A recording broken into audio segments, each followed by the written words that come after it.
말씀 같이 보겠습니다. 로마서 제10장 5절부터 13절 말씀입니다.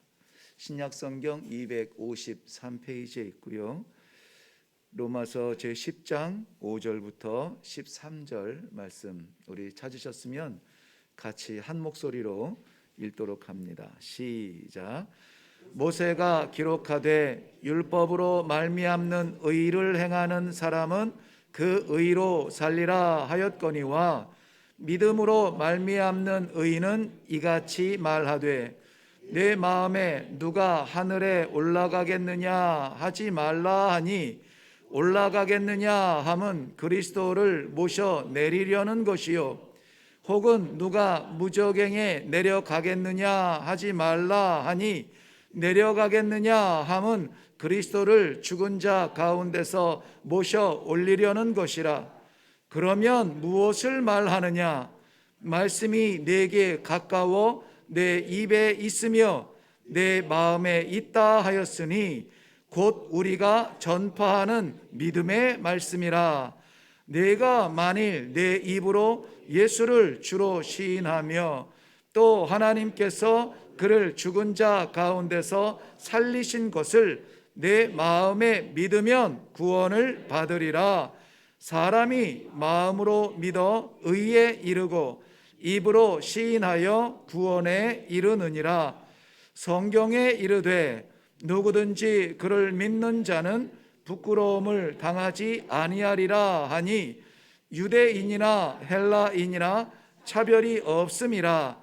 한 분이신 주께서 모든 사람의 주가 되사 그를 부르는 모든 사람에게 부요하시도다. 누구든지 주의 이름을 부르는 자는 구원을 받으리라. 아멘. 아멘. 오늘 이 말씀에 너무나 감격스럽고 놀라운 하나님의 선포가 담겨져 있습니다.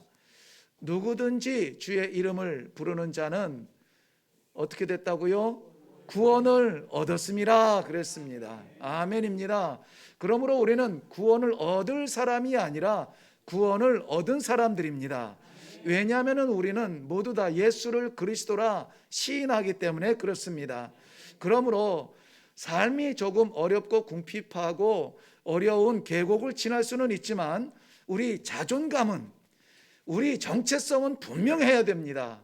나는 구원받은 사람이요 라고 하는 이 확신이 우리에게 있어야만 합니다.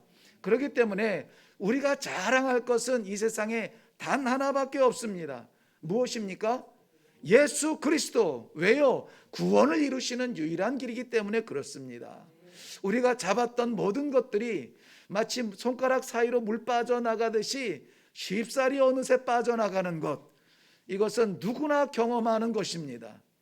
그러나 영원히 우리 안에 내주하여 주시는 예수 그리스도로 말미암아 우리는 모두 구원받은 백성인 줄로 믿습니다. 오늘 이 말씀 마지막 13절에도 누구든지 주의 이름을 부르는 자는 구원을 받으리라 말씀하셨습니다.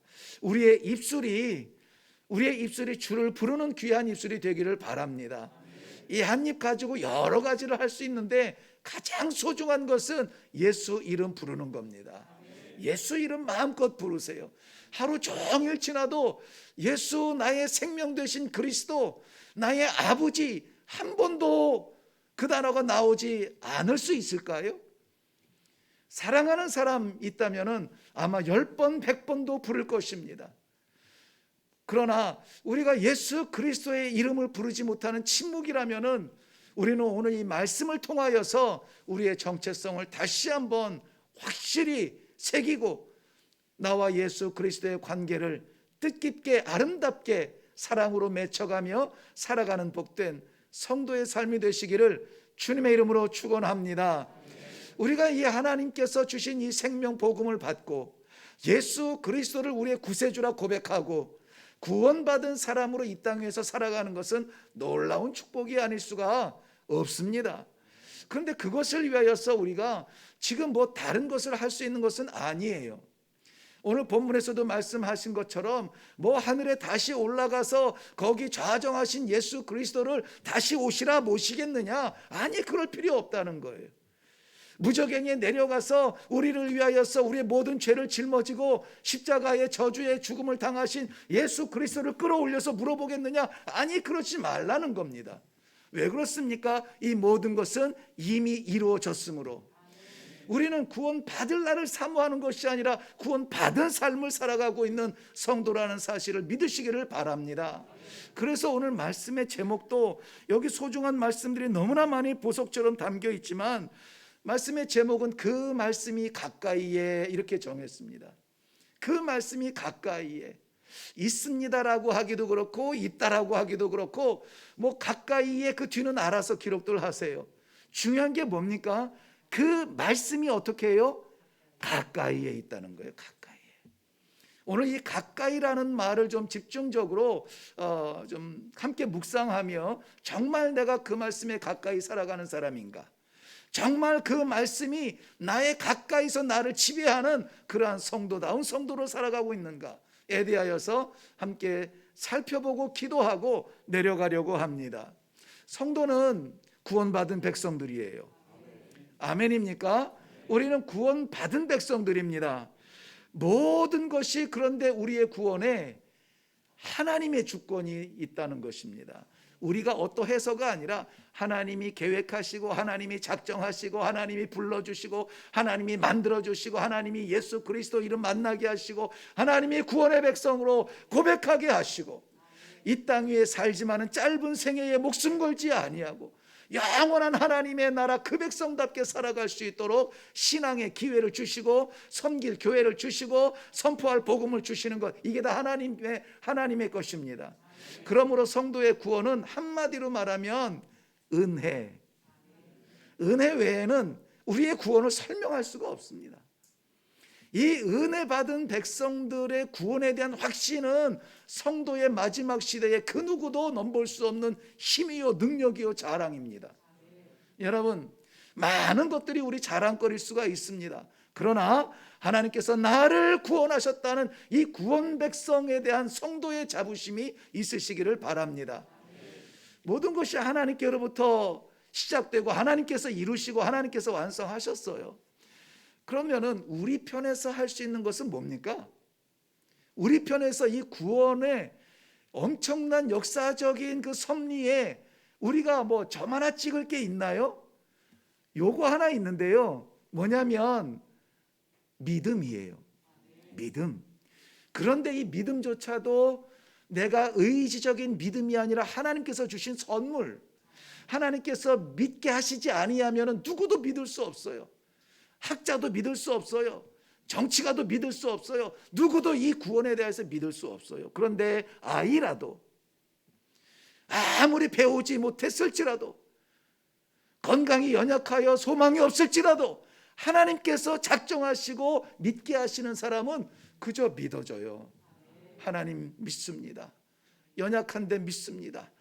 아무것도 없는데 믿습니다. 뭘 믿어요? 하나님께서 나와 함께 계심을 믿습니다. 이 구원을 찾기 위하여서 사방 두리번거리며 다닐 것이 없어요. 오늘 그 믿음을 말씀으로 설명하시고 이미 가까이 있다라고 설명해 주고 계시는 것입니다. 그러므로 사랑하는 성도 여러분, 우리가 구원받은 이 성도된 것에 대하여서 우리가 자랑할 것, 자부심 가질 것은 전혀 없다는 것을 아셔야 합니다. 모든 것이 하나님의 은혜요, 하나님의 권능이요, 하나님의 권세인 줄로 믿습니다. 나 같은 죄인 살리신 주의 은혜 놀라울 것밖에 없지 않습니까? 하나님의 은혜입니다. 이것을 우리는 은혜라고 표현하는 이 단어가 충분한지 모르겠습니다. 하나님의 은혜예요. 은혜 안에 살아가는 삶이 되시기를 바랍니다. 성도의 구원에 있어서 무엇보다 우리가 주의해야 될 것은 무엇이냐? 우리의 어떤 행위가 우리를 아름답게 만들고 우리의 잘못을 덮어주고 우리가 이 구원의 길을 걸어가는 데 있어서 떳떳하게 만들 것이라 하는 그러한 오해들이 있는데, 아닙니다. 우리 어떤 율법적인 행위조차도 하나님 앞에 자랑할 것이 전혀 없어요. 그 모든 것이 하나님께서 예배하시고 베풀어 주시고 걸어갈 수 있도록 붙잡아 주시고 쓰러지지 않도록 세워주시는 은혜이기 때문에 그렇습니다. 행함으로 우리는 구원을 받지는 않습니다. 그런데 구원받은 백성은 구원받은 사람처럼 행해야 돼요. 구원받은 성도입니다라고 말을 하면서 구원받은 사람이 살아가야 될 행위를 나타내지 않는다면 내가 말하는 구원받은 존재로서의 그 구원이 정말 허상이 아니고 실제인가에 대해서 우리는 심각하게 고민해 볼 필요가 있습니다. 하나님은 외형을 보지 않으세요. 하나님은 내면의 세계를 살피세요. 내가 차마 생각하지 못했던 부분까지도 들여다보시는 분이 하나님이세요. 그래서 나는 벌레만도 못합니다 하는데 하나님은 아니야 너는 나의 강한 용사야 라고 붙들어 사용하여 주시는 것입니다. 내가 모든 것을 할 수 있습니다 라고 말하는데 하나님께서는 사용하지 않으세요. 왜 그렇습니까? 우리의 판단과 하나님의 생각은 달라요. 우리의 가치와 하나님의 가치는 다릅니다. 보이지 아니하는 미미한 존재일지라도 하나님 앞에서 존귀한 존재가 되시기를 바랍니다. 유대인들 이스라엘 백성들은 율법이라고 하는 독특한 선물을 받고 또 그것을 행함으로 말미암아 거룩하게 되고 의롭게 되고 하나님의 백성이 된다라고 생각을 하고 있었습니다. 그런데 율법의 어떠함을 행함으로 말미암아 의롭게 되어가는 것이 아니라 1계명을 지켰으니 10% 의롭고 2계명을 지켰으니 20% 의롭고 되어가는 과정이 아니라 그것을 이 민족에게 주신 분이 누굽니까? 하나님이세요. 하나님께서 이걸 우리에게 주셨다는 믿음이 먼저예요. 왜냐하면 이것을 어떤 사람이 주었거나 어떤 전통이 주었거나 어떤 질서가 주었다면은 똑같은 가치 판단을 가지고 그 수준이 다를 수가 없습니다. 그런데 이 율법을 하나님께서 주셨다는 믿음이 먼저고 하나님께서 주셨으니 나는 거부할 수 없습니다 하고 순종하면서 지켜나가는 것이 우리에게 의의가 되는 겁니다. 그러니까 믿음이 먼저입니까? 아니면은 그에 따른 행동이 먼저입니까? 믿음이 먼저예요. 행위가 우리를 의롭게 못합니다. 하나님께서 우리를 의롭다 도장을 찍어 주셨으니 감사 감격하여 그 믿음을 살아가고 있는 것입니다. 그러니까 오늘 본문에서도 의라고 하는 이 표현을 두 가지로 나누어서 얘기합니다. 율법으로 말미암은 의가 있고 또 믿음으로 말미암은 의가 있어요. 그러니까 행함으로 말미암은 의가 있고 하나님 앞에 거룩한 모습을 드러낸 적이 없는데 그저 나를 무슨 은혜인지 의롭다 칭해 주시는 하나님의 그 사랑이 있는 거예요. 어떤 감격이 귀할까요? 내가 무엇을 했으므로 의롭다함을 받았다라고 하는 자부심이 클까요? 아니면은 나는 넘어지고 나는 쓰러질지라도 하나님께서 붙잡으시는 그 은혜의 손길로 인하여서 오늘도 연약하지만 의인으로 세워주시니 감사합니다. 어떤 가치가 크겠습니까?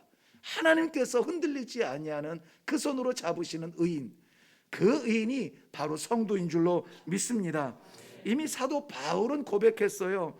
자신이 의롭게 여기는 것이 어떤 행위로 말미암음이 아니라 율법의 완성이 되어주신 예수 그리스도 그를 믿는 그 믿음으로 의롭게 됐다.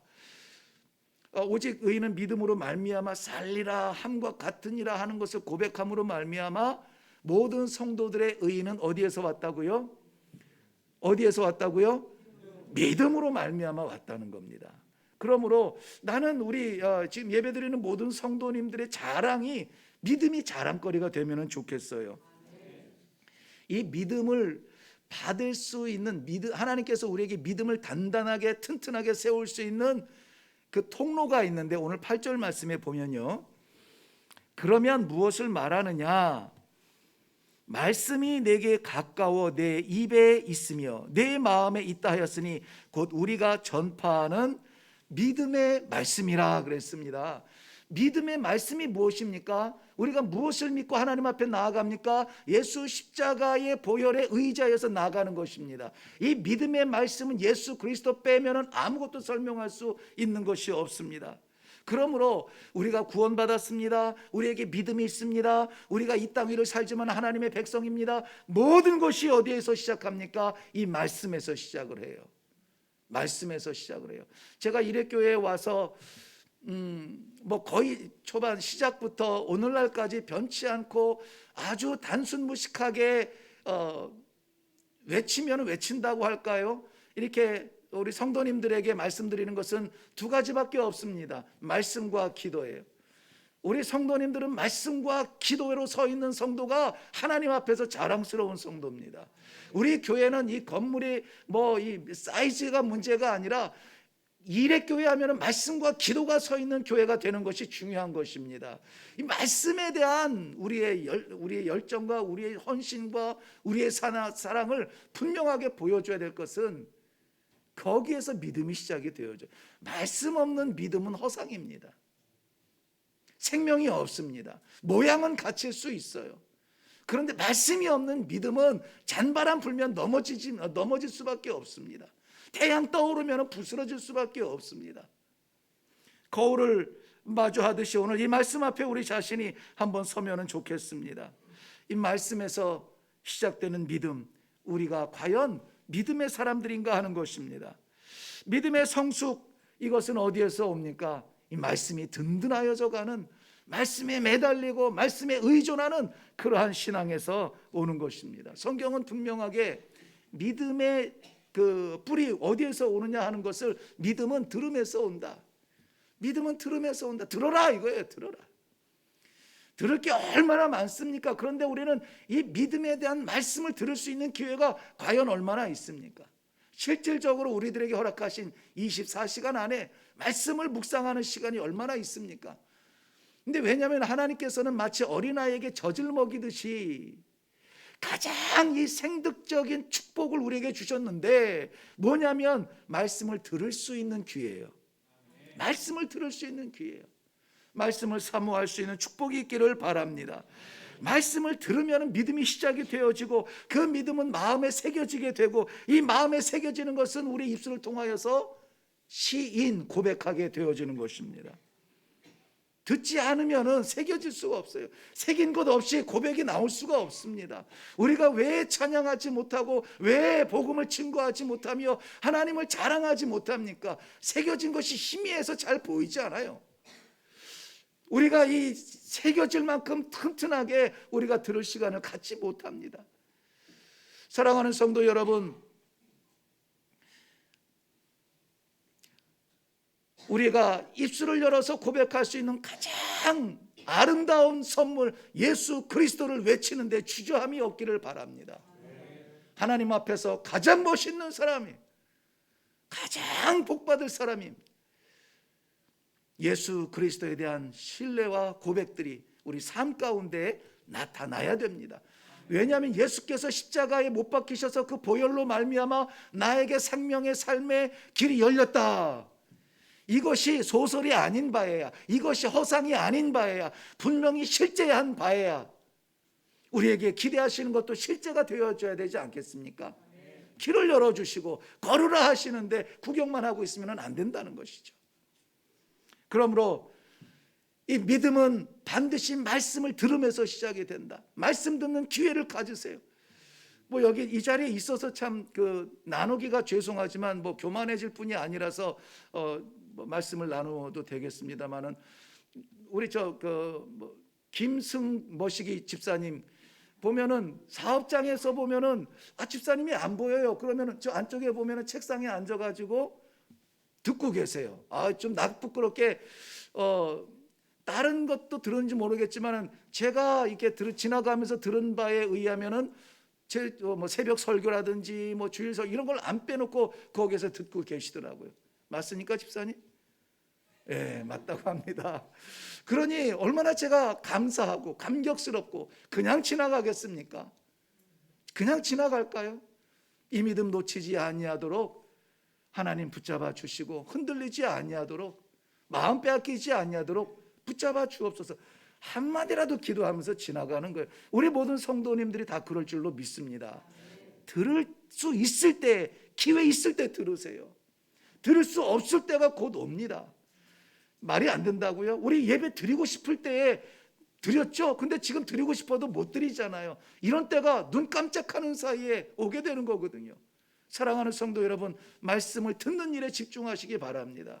이제 4월 셋째 주에 부활주일을 맞이하면서 우리 교회는 둘째 주에 갈보리 언덕 주님과 함께 동행하며 올라가는 그 십자가의 길을 기도의 길로 만들어서 월요일 둘째 주간 월요일부터 금요일까지 매일 저녁 기도회로 모입니다.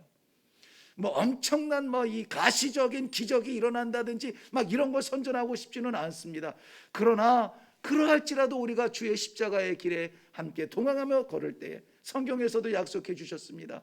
십자가에 함께 죽음으로 말미암아 우리의 죄가 함께 죽고 예수님께서 부활하심으로 말미암아 우리가 함께 부활할 것이라고 하는 약속을 해 주셨습니다. 이것이 복음이에요. 우리가 믿고 우리가 바라고 우리가 따르는 것이 바로 예수 그리스도 그 이름인 것입니다.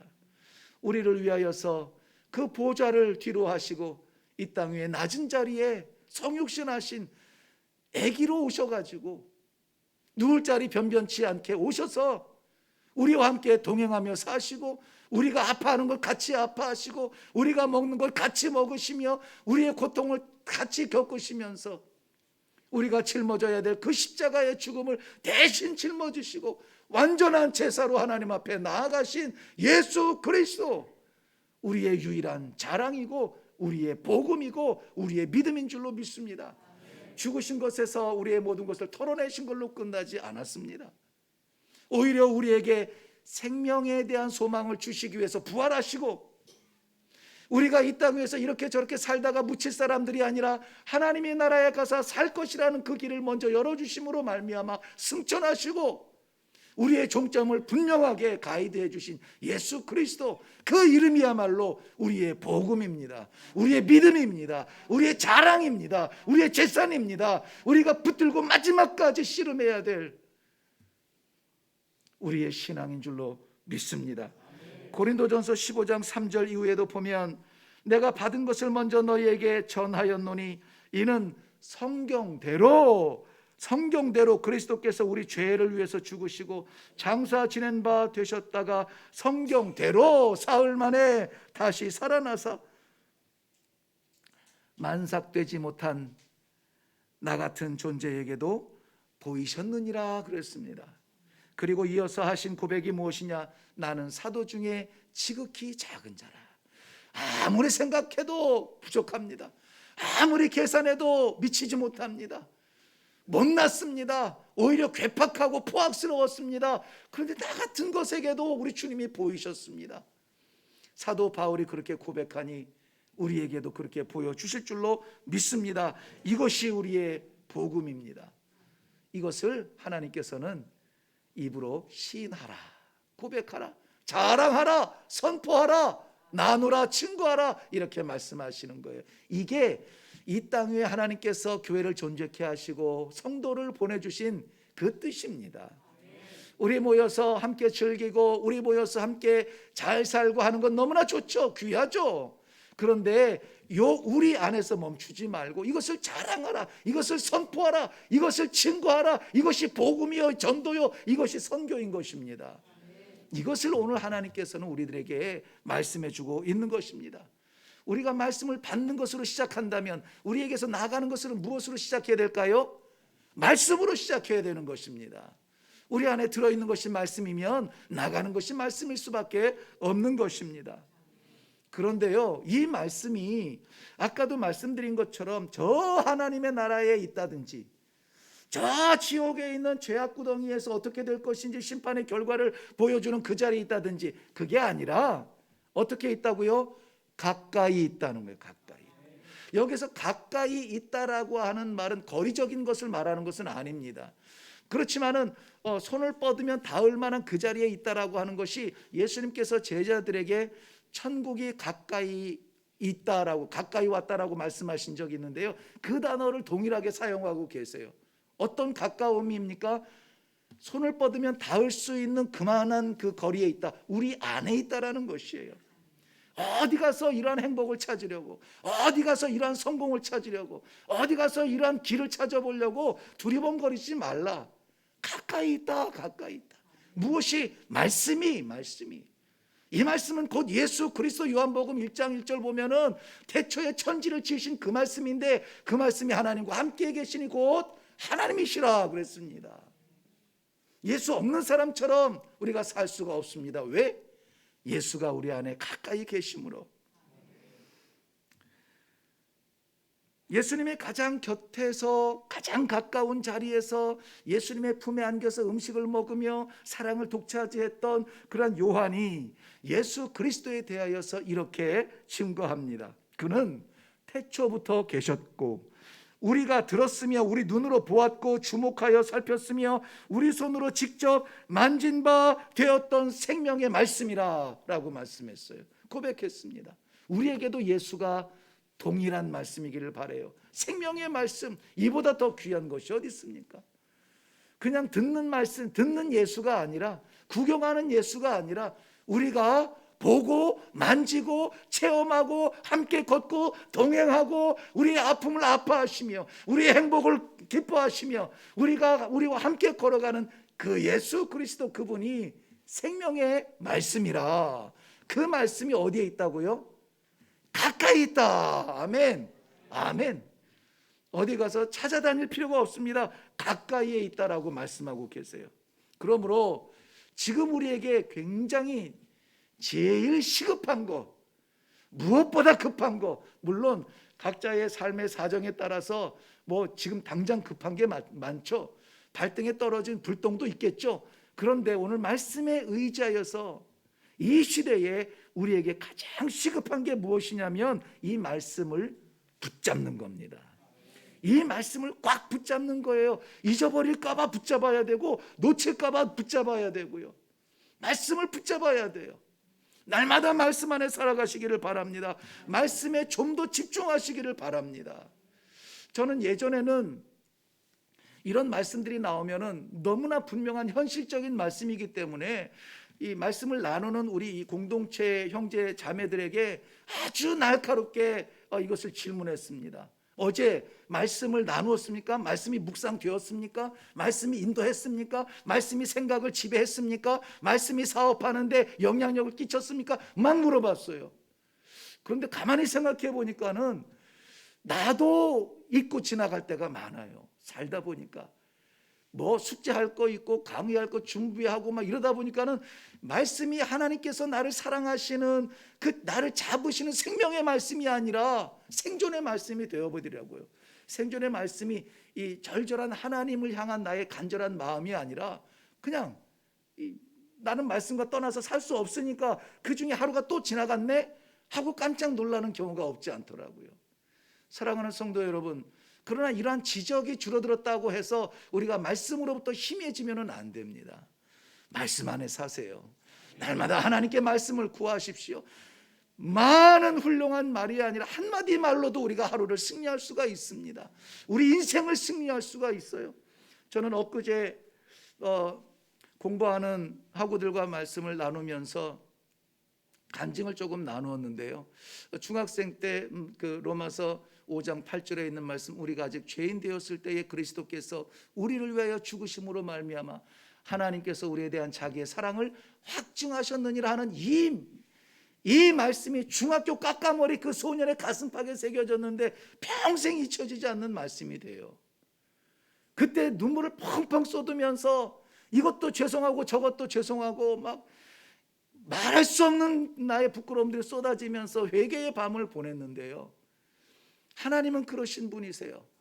우리에게 심판주 하나님은 판단하시려고 가까이 오시는 것이 아니라 그러한 찌꺼기들을 다 긁어내고 잊혀지지 아니할 말씀 하나 붙들고 살아갈 수 있는 능력을 주시도록 우리에게 다가와 주시는 것입니다. 그러므로 저는 이 한 말씀에 대한 능력이 얼마나 큰지 체험하면서 살아가고 있습니다. 사랑하는 성도 여러분, 이 말씀 가까이 하시고요. 한 말씀 주옵소서. 이 한 말씀에 대한 기도가요, 우리 하루를 바꿔버립니다. 바꿔요. 세상 사람에서 하늘나라 사람으로 바꿉니다. 일의 중독자에서 하나님의 사명의 중독자로 바꿔버립니다. 듣지 않으면 믿을 수 없고 믿지 않으면 시인할 수가 없어요. 그러므로 말씀을 한마디라도 들으려고 귀를 열고 마음을 여는 성도님들의 삶이 되시기를 바랍니다.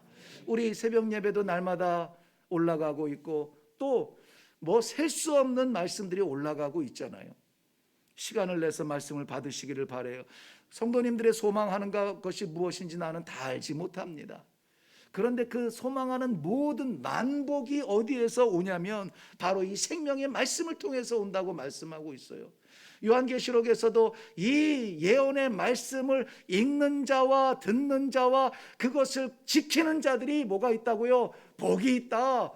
하나님이 말씀하신 복인데 우리가 생각하는 복은 비교할 수가 없죠. 근데 저는 제 여기 설교 원문에도 이렇게 부끄럽게 썼다가 내가 X표를 했습니다. 뭐냐면 그냥 나는 이 성도들과 나눌 말씀 때문에 그 예언의 말씀을 읽는 자들과 듣는 자들과 그 가운데 지키는 자들이 복이 있다 이렇게 기록을 했습니다. 그런데 이거 뭐 검증을 해야 되잖아요. 그냥 말했다가 안 되니까 성경을 펼치니까는 잘못 알고 있었어요. 이 예언의 말씀을 읽는 자와 듣는 자와 그 가운데 기록한 것을 행하는 자가 복이 있다 그랬습니다. 뭐가 달라요? 단수로 말하고 있어요. 단수라고 해서 꼭 하나를 말하는 것은 아니겠지만은 정말 이 말씀을 읽는 자가 그만큼 희박하며 듣는 자가 희박하며 그 가운데 행하는 자가 그렇게 희박하다는 하나님의 안타까운 마음이 읽혀지는 것은 뭡니까? 분명하게 그래요. 영어 성경에도 the one이라고 했어요. one. 우리 가운데 이렇게 이리교회 성도님들 앉아서 예배 드리지만 말씀을 말씀으로 받는 그 한 사람이 되시기를 바랍니다. 이 말씀 이것을 담고 묻고 붙들고 살아가는 성도님들이 되시기를 바랍니다.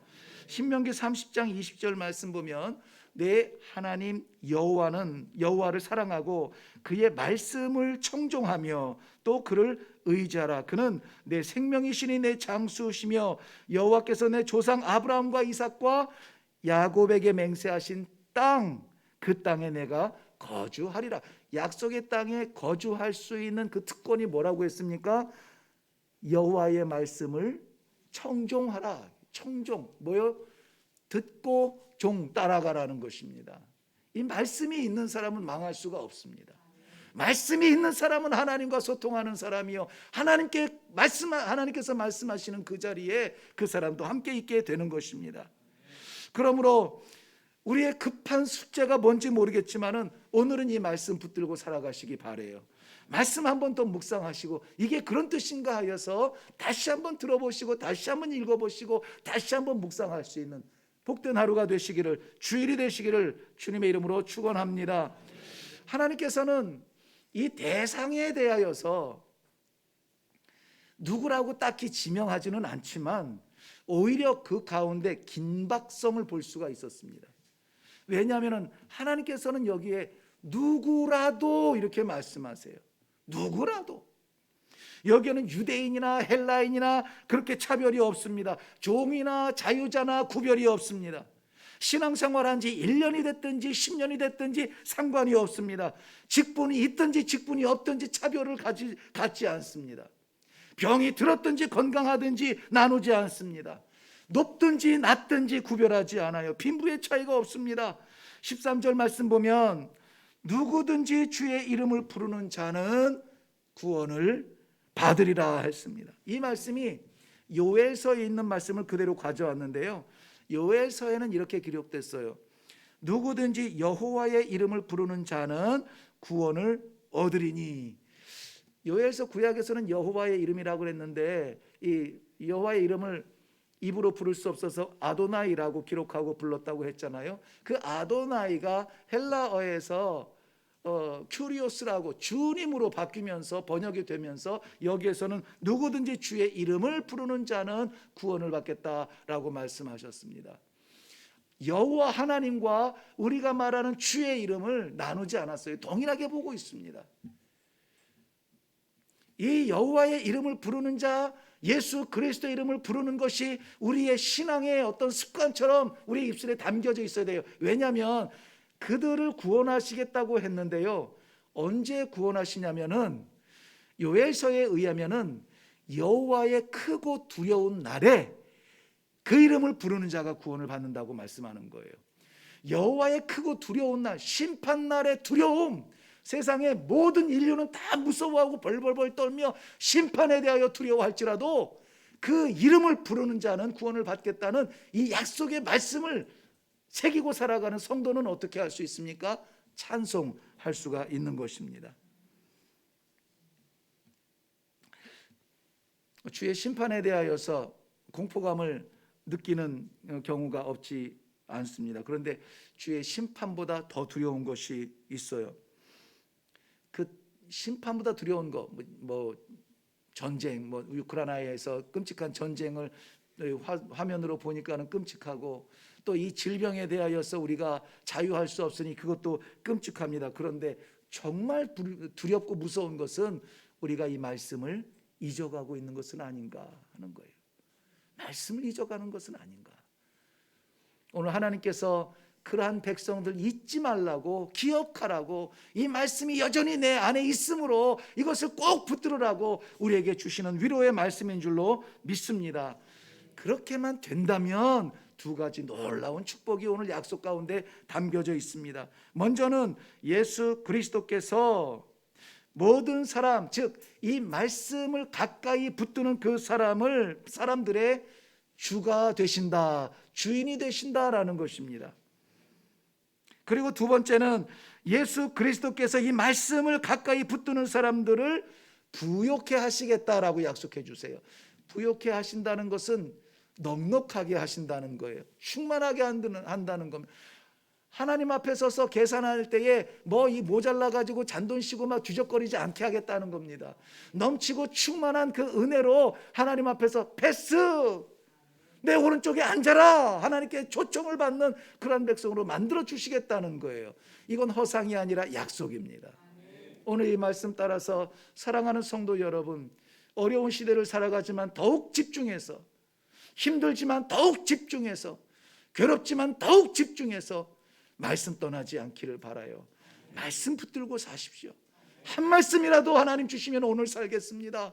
아버지 위로하여 주옵소서, 힘 주시옵소서, 능력 주시옵소서. 이상한 거 보려고 하지 말고 우리 하나님께서 주신 이 말씀 붙들고 살아갈 때에 하나님께서 예비하신 귀한 이 축복의 약속, 나의 주 되시고 믿는 자의 주 되시고 매달리는 자의 주 되시고 기억하는 자의 주 되신 예수님과의 동행하는 아름다운 성도들의 삶이 되시기를 주님의 이름으로 축원합니다. 기도하겠습니다. 살아계셔서 역사하시는 하나님 아버지 은혜를 감사합니다. 맡기신 산업과 맡기신 가정과 맡기신 일들을 향하여 한 주간 뛰게 하시다가 이렇게 주님 전에 주일에 올라와 말씀 앞에 다시 서게 하시니 감사합니다. 잊었던 것이 말씀이거든 다시 한번 말씀 붙들게 하여 주시옵소서. 잊었던 것이 예수거든 예수 그리스도 다시 한번 의지하게 하여 주시옵소서. 그리하여서 모양만 있는 것이 아니라 우리 속이 우리 하나님의 생명으로 가득 차 있는 살아있는 믿음의 성도들이 다 되어서 마지막 시대에 주님을 기쁘시게 하는 믿음의 사람들 되게 하여 주시옵소서. 감사드리오며 예수님 이름으로 기도하옵나이다. 아멘.